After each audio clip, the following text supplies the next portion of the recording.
안녕하세요. 현수의 재테크입니다. 오늘은 코덱스 미국 S&P 500 변동성 확대 시 커버드 콜 ETF에 대해서 이야기해 보겠습니다. S&P 500 관련 상품들을 찾아보다가 이름이 특이해서 보게 된 상품입니다. 커버드 콜이 인기를 끌고 일반적인 커버드 콜은 식상해지다 보니 여러 가지 변형된 커버드 콜 상품이 많이 나오고 있네요. 삼성자산운용에서 만들었고 올해 8월에 상장해서 이제 3달째가 되는 상품입니다.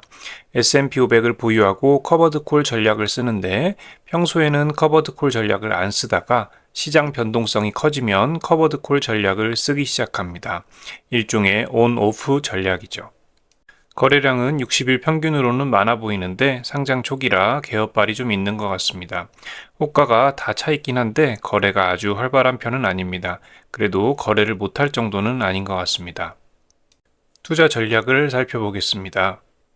이 펀드는 일반적인 커버드콜 펀드와 달리 빅스 지표를 활용해서, 그러니까 변동성 지표를 활용해서 매일 옵션 매도 수익 여부를 결정하는 독특한 전략을 사용합니다. 콜옵션 매도 전략, 그러니까 커버드콜 전략이죠. 이 전략이 작동하는 두 가지 빅스 요건은 다음과 같습니다. 빅스 지수가 직전 20일 평균 대비 상승할 때, 이것은 시장의 예상 변동성이 최근 평균보다 높아졌음을 의미합니다. 두 번째로는 빅스 선물 시장에서 백오데이션이 발생할 때인데요. 백오데이션은 근월물, 그러니까 가까운 만기의 빅스 선물 가격이 먼 만기의 빅스 선물 가격보다 높은 상황을 말합니다. 이 두 가지 조건을 만족하면 그럴 때는 데일리 ATM 콜옵션을 100% 매도해서 커버드 콜 전략을 수행합니다. 빅스 요건이 충족되지 않는 영업일에는 옵션을 매도하지 않습니다. 옵션을 매도하지 않으니까 지수 상승에 참여하는 거죠. 이렇게만 보면 이해가 안 갈 수가 있으니까 우선 빅스 지표가 뭔지 알아보고 넘어가겠습니다. 빅스 지표란 S&P 500 지수 옵션의 향후 30일간의 예상 변동성을 나타내는 지수입니다. 다양한 콜옵션 및 풋옵션을 활용해서 측정하는 내재 변동성을 이야기합니다.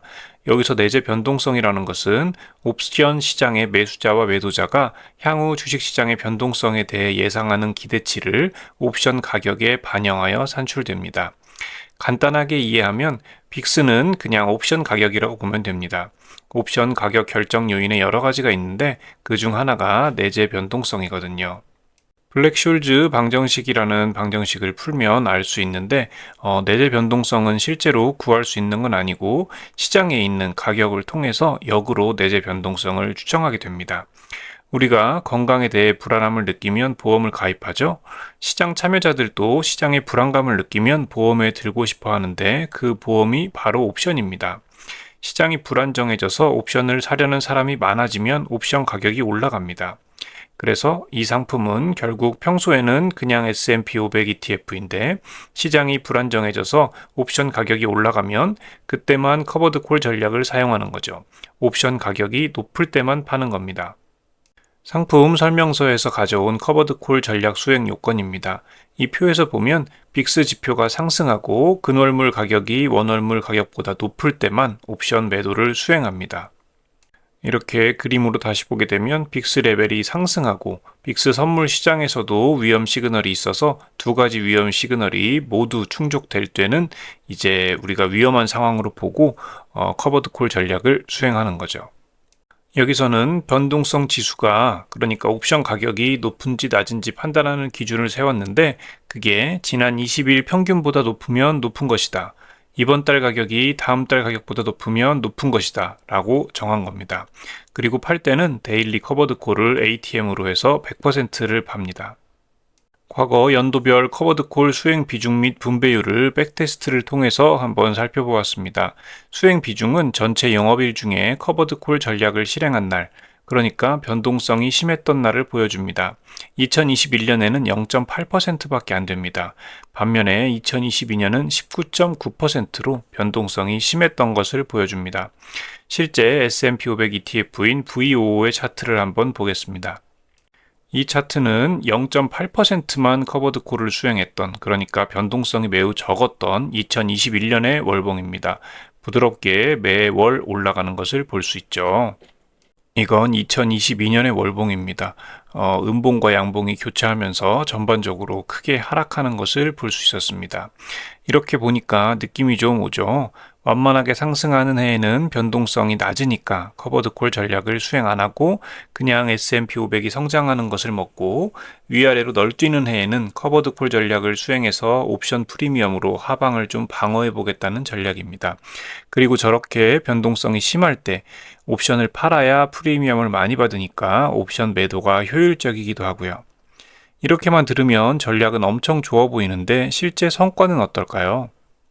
아직 상장한 지 얼마 되지 않아서 실제 상품 성과는 별로 볼 게 없습니다.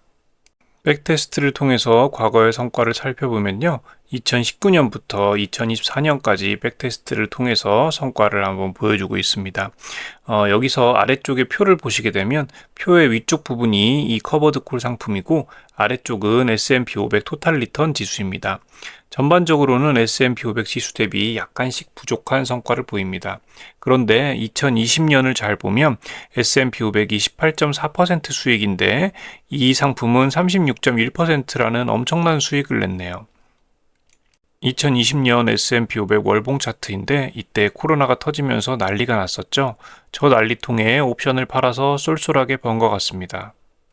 연간 평균 수익률을 살펴보면 5년 평균했을 때 15%씩 연간 수익률을 올렸습니다. 2018년 2월부터 S&P 500과 비교하면 연간 수익률은 더 높고 변동성은 더 낮은 것을 보여줍니다. 이 상품의 경우는 15.9%, S&P 500은 14.5%고 변동성은 이 상품이 14.9%, S&P 500이 16.7%죠. 적은 위험으로 높은 수익률을 냈다는 것은 효율성이 높다는 거니까 S&P 500 대비 샤프 지수나 소티노 지수가 둘 다 높은 것을 볼 수 있습니다. 배당도 한번 살펴보죠. 월배당 상품이고 커버드콜 상품인데 배당을 기대하고 들어가면 안 되는 상품입니다. 위에서 전략에서 얘기한 것처럼 커버드콜 전략을 계속 수행하는 게 아니라 시장이 위험할 때만 수행해서 하방 위험을 좀 막아보려고 하는 것이 주된 목적이지 일정한 인컴을 목적으로 수행하는 것이 아닙니다.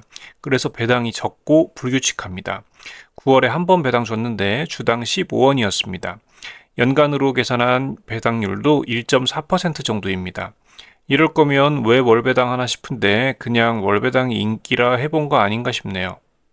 커버드콜을 팔기 시작하면 거기서 나온 옵션 프리미엄을 배당하고, 안 팔 때는 그냥 S&P 500에서 나오는 배당금을 나눠주는데, 평소에 시장이 평온할 때는 배당이 별로 없고 시장이 불안하고 흔들리면 커버드콜 전략으로 배당을 많이 줄 겁니다. 이렇게 보면 약간 개평받는 느낌이죠. 주식 떨어져서 속쓰리니까 배당받아서 해장국이라도 한 그릇 하라는 뜻일까요? 구성 종목은 S&P 500과 같다고 보면 됩니다. 비용은 실부담 비용률 0.4935%로 다른 커버드콜 상품들과 비슷한 정도입니다. 이 상품의 장점은 2018년 2월부터의 단기 성과긴 하지만 S&P 500보다 수익률이 높고 변동성은 낮았습니다. 이론적으로 잘만 되면 주식이 올라갈 때 상방은 다 먹고 변동성이 올라가면서 주식이 내려갈 때는 배당으로 보상을 받아서 하방을 좀 막을 수 있는 상품입니다. 단점으로는 결국은 빅스 지수를 가지고 시장 하락을 예측해서 옵션으로 버는 전략인데 앞으로도 잘 된다는 보장은 없습니다. 상품 설명서에도 빅스가 올라서 옵션을 팔기 시작했다고 꼭 시장이 하락하는 것은 아니라는 문구가 여러 번 적혀 있습니다. 사실 하락을 정확하게 맞출 수 있으면 뭐하러 이런 거 하겠습니까? 그냥 풋옵션이나 선물 매도 같은 거에서 돈 벌면 되겠죠.